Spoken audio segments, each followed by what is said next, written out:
Hello students, इस video में हम करेंगे ऑक्सीजरस या फिर एंट्रोबियस वर्मिकुलारिस। तो let's start with the habitat and distribution. It is commonly known as pinworm या फिर सीटवर्म भी कहते हैं and most common intestinal endoparasitic nematode है जो कि ह्यूमन बीइंग में पाया जाता है, स्पेशली इन द चिल्ड्रन। जो एडल्ट वर्म है वो रहता है इन द सिक्कम, अपेंडिक्स या upper part of the colon. It is a monogenetic nematode, means it complete it life cycle with in a one host. और ये cosmopolitan है, मतलब हर जगह पाया जाता है, but more common in Europe and America.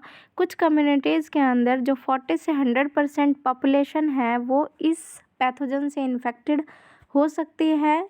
तो अगर हम मॉर्फोलॉजी देखें इस डायग्राम में क्लियरली हम मेल और फीमेल के बीच में डिफरेंस देख सकते हैं। So it is a unisexual और dioecious organism and show sexual dimorphism. जो मेल है वो स्मॉल साइज का है, ओनली 2 to 4 mm। इसकी जो टेल है वो कर्व्ड होती है और बर्सा लाइक एक्सपेंशन प्रेजेंट होता है एट द पोस्टीरियर एंड। इसके पास एक सिंगल कॉपुलेटरी स्पिक्यूल प्रेजेंट होता है। फीमेल लॉन्ग है as compared to male, 8 to 12 mm long हो सकती है और इसमें पॉइंटेड टेल प्रेजेंट है, एनस प्रेजेंट है, कोडल प्रोसेसेस प्रेजेंट है।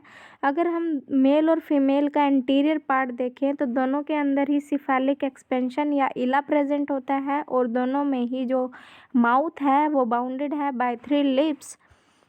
This is the graphical representation of life cycle of the worm. तो स्टार्ट करते हैं विद द एडल्ट जो कि कॉलन में प्रेजेंट होगा। फीमेल क्या करती है, मूव कर जाती है to the perianal region to lay their egg. After laying egg, जो इन्फेक्टिव स्टेज है, एग डेवलप होते हैं into the infective stage within the 4 to 6 hour. Egg distribute हो जाते हैं in the air in the house. और जो method है इन्फेक्शन का वो या तो हैंड टू माउथ ट्रांसपोर्ट हो सकते हैं या फिर जो एयर में एग्स प्रेजेंट है उन्हें इनहेल कर लिया जाता है। एग हैच कर जाते हैं into the small intestine, larva mature होता है और माइग्रेट कर जाता है इनटू द लार्ज इंटेस्टाइन।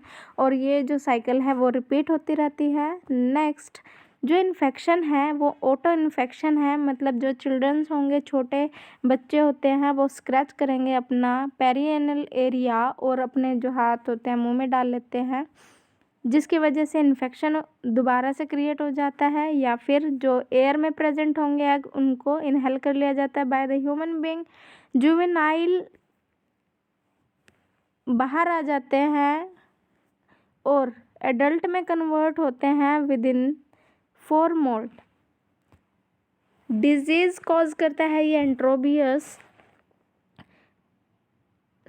एंट्रोबियासिस और पिनवर्म डिजीज भी कहा जाता है इसे, जिसमें कि नींद ना आना, स्लीपलेसनेस हो जाती है या सीवियर इचिंग हो जाती है in the perianal area. Indigestion की प्रॉब्लम है, loss of appetite, abdominal pain, nausea, vomiting, nervous depression हो सकता है। गर्ल्स में क्या होगा, जेनिटल एरिया में इरिटेशन हो जाती है जिससे अर्ली सेक्सुअल डिज़ायर की प्रॉब्लम हो जाती है।